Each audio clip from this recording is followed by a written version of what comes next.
terminé l'époque où l'on apprenait à l'école et où l'on appliquait nos acquis dans notre vie professionnelle jusqu'à la retraite. La formation et l'apprentissage sont des valeurs clés pour se dépasser et réussir dans la vie. Les offres de formation en ligne n'ont jamais été aussi florissantes. On parle de plus en plus de formation continue et d'auto-formation. Tout ça c'est très bien, mais comment faire pour bénéficier de ces opportunités? Ça peut sembler paradoxal, mais apprendre, ça s'apprend. Il faut des méthodes, une approche et des techniques pour garder sa motivation et sa concentration. Que vous vouliez apprendre une langue étrangère, un instrument de musique, une compétence artistique, informatique ou technique, pour changer de métier ou développer votre personnalité, je vais vous donner les bonnes pratiques pour réapprendre à apprendre.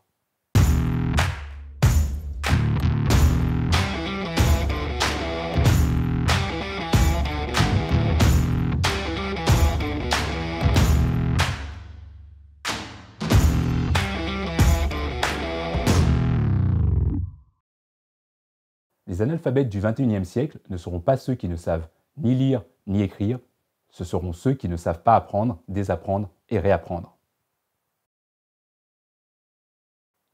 J'ai toujours considéré qu'apprendre est une des clés de la réussite.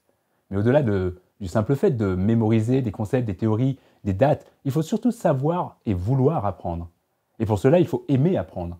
Lorsque je quitte Paris, par exemple, pour monter une pâtisserie française à Athènes, je n'y connaissais rien. Et j'ai tout appris en quelques mois. Je suis allé voir des pâtisseries en France et en Grèce. Je voulais savoir comment ils travaillaient, ce qu'ils vendaient, comment ils fonctionnaient, le business, à la fois d'un point de vue technique sur les marges, les fournisseurs, le business model, mais également d'un point de vue pratique sur la préparation, la cuisson, la présentation des pâtisseries, etc. J'étais en mode éponge, prêt à absorber un maximum d'informations, allant des études qualitatives et quantitatives, de la Chambre de commerce d'Athènes par exemple, en passant par les bonnes pratiques des boulangeries, les tendances, les secrets du métier. J'ai d'ailleurs à cette époque réalisé la plus difficile des études de marché de toute ma vie. Imaginez un peu, il fallait que je sois exhaustif, donc il a fallu que je goûte toutes les meilleures pâtisseries d'Athènes. Et de Paris aussi. Je ne vous raconte pas comment j'en ai sué après pour perdre toutes ces calories. Apprendre n'a jamais été une corvée pour moi. Au contraire, j'ai toujours adoré, car c'est ce qui fait la différence aussi bien dans la vie professionnelle que dans la vie personnelle. On peut apprendre à devenir un meilleur parent, un meilleur partenaire, un meilleur collaborateur ou manager, un expert quel que soit le domaine. Plus on apprend, plus on grandit. Et plus on grandit, plus on devient compétent, plus on prend les bonnes décisions et plus on gagne en confiance en soi. On peut apprendre en permanence, et de tout le monde, des plus anciens et des plus jeunes. Je me suis toujours demandé d'ailleurs à partir de quel âge on était considéré comme vieux. Et à cette question, Gabin, notre réalisateur de 23 ans, m'a répondu un jour « On devient vieux lorsque l'on a arrêté d'apprendre, lorsqu'on se satisfait des connaissances que nous avons déjà. » Alors, soyez jeune à vie, apprenez chaque jour un peu plus de vous, des autres, des sujets qui vous intéressent. Si apprendre à apprendre est important, c'est que tout ce que vous savez aujourd'hui risque de vous être inutile pour bien faire votre travail dans 5 ans. En effet, le monde du travail change très vite. Trop vite, me direz-vous. Peut-être. Mais ni vous ni moi n'y pouvons faire grand-chose finalement. Il faut donc s'accrocher au train en marche. Si vous restez sur le quai de la gare, vous mettez votre carrière en danger. Il en va de même pour votre vie personnelle. Il est important de comprendre les implications d'une maison, d'une voiture ou d'un enfant toujours de plus en plus connecté. On voit déjà certains métiers se développer très vite et d'autres décliner. Demain, si vous avez des compétences en gestion des données, si vous connaissez l'intelligence artificielle, la transformation digitale ou encore les nouvelles technologies, vous pourrez naviguer avec succès dans votre futur écosystème. A l'inverse, si votre métier d'aujourd'hui consiste principalement à gérer des saisies de données, à effectuer des tâches administratives, à travailler dans la logistique et le transport au niveau opérationnel, ou encore à gérer la comptabilité ou les ressources humaines d'une organisation, je suis prêt à parier que votre métier va, dans le meilleur des cas, complètement se transformer, dans le pire des cas, disparaître.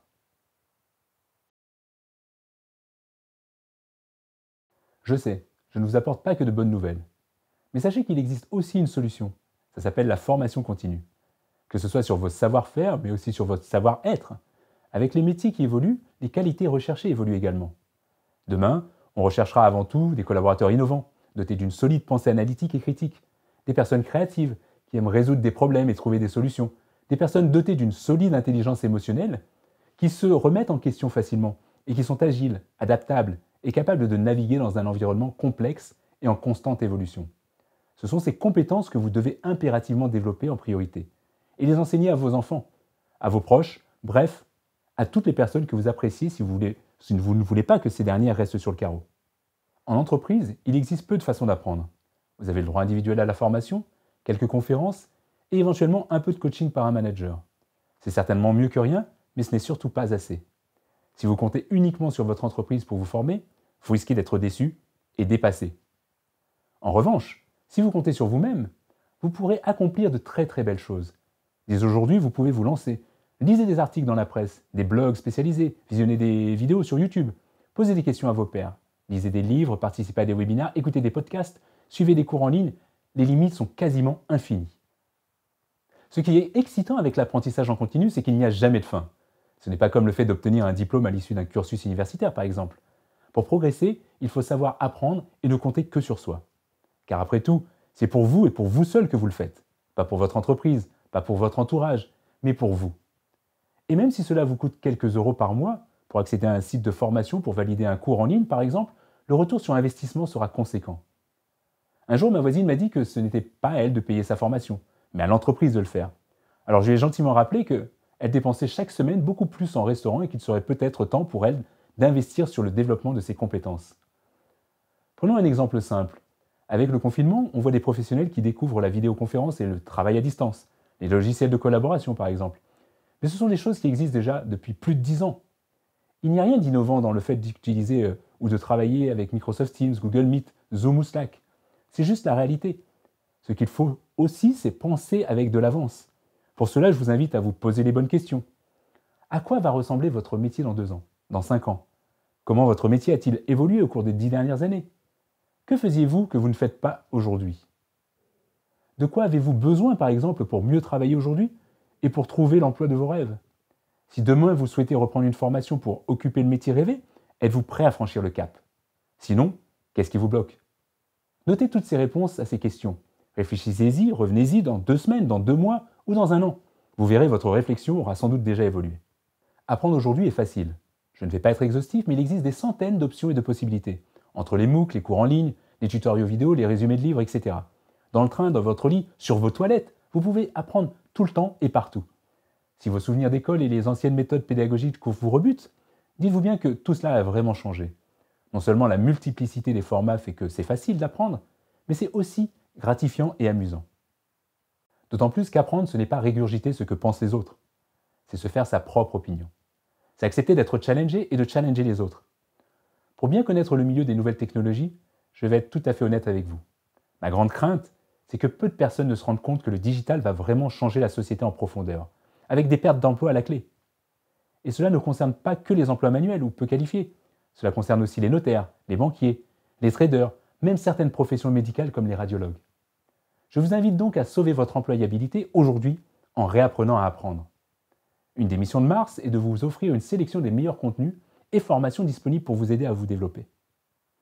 Aujourd'hui, je vais vous partager 3 ressources. Un livre, un film et une musique. Le livre, c'est Tout le monde n'a pas eu la chance de rater ses études d'Olivier Roland. C'est un ouvrage utile pour comprendre les limites du système éducatif, mais également pour booster votre énergie, apprendre plus efficacement et développer votre passion entrepreneuriale pour rejoindre le mouvement de ce que l'auteur appelle les rebelles intelligents. Finalement, pas si éloigné de ce que j'appelle moi les ambitieux bienveillants que j'affectionne particulièrement. Le film, c'est Le Nouveau Stagiaire avec Robert De Niro. Un film qui démontre le fossé qui existe entre le monde d'un retraité qui arrive en tant que stagiaire dans une start-up qui se développe très très rapidement et le monde du travail qui évolue à vitesse grand V. On est un peu plus dans la comédie romantique que dans le film d'auteur, mais le traitement scénaristique n'enlève rien au fond du sujet. La musique, enfin, c'est le titre Éducation nationale de Grand Corps Malade.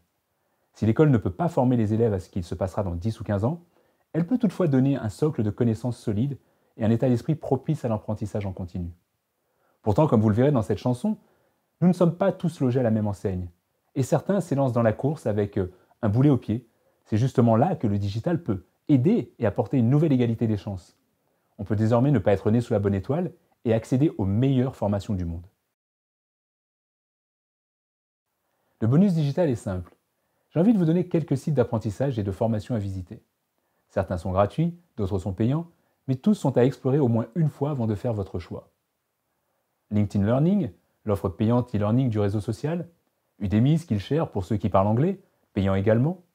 Khan Academy en français et gratuit. La plateforme de MOOC Fun pour France Université Numérique, en français et gratuit également. Coursera et EDX, 2 plateformes de MOOC en anglais. Vous y trouverez même des cours de la Sorbonne, de Harvard, de Stanford, entièrement gratuits.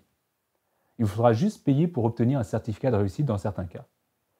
Open Classroom, cours en ligne et certifiant avec des offres gratuites et payantes, allant même jusqu'à offrir une garantie d'emploi si vous suivez leur formation. Canopé, c'est le réseau numérique de l'éducation nationale. Tuto.com, des tutoriels vidéo gratuits et payants, ou encore Masterclass, où vous pouvez apprendre avec les plus grands. Le basketball avec Stephen Curry, le chant avec Usher ou Christina Aguilera, la comédie avec Nathalie Portman, ou encore la mode avec Marc Jacobs. Tous les liens sont en description, n'hésitez pas à partager votre expérience sur notre groupe Facebook. Et si vous avez aimé cette vidéo, n'oubliez pas de liker, de partager et de vous abonner. Pour le challenge du jour, vous allez ajouter une corde à votre arc. Je vous demande de réfléchir à une compétence ou une connaissance que vous aimeriez acquérir. Apprendre le chinois par exemple, coder une application mobile, dessiner, dispenser les premiers soins, ou mieux comprendre le comportement des bébés. La seule limite est votre imagination. Alors maintenant, réfléchissez aux bénéfices qu'elle pourrait vous apporter et partagez l'information sur notre groupe Facebook. Réagissez à celle des autres, conseillez-les, impliquez-vous. Enfin, recherchez comment acquérir cette compétence. Est-ce que cela nécessite quelques heures d'apprentissage? 2 mois, 6 mois, 1 an? Enfin, lancez-vous. Commencez par des cours gratuits et voyez si cela correspond à vos attentes, puis passez à la vitesse supérieure. Alors maintenant, sans plus attendre, à vous de jouer et n'oubliez pas, dépassez-vous. I came from the mud. There's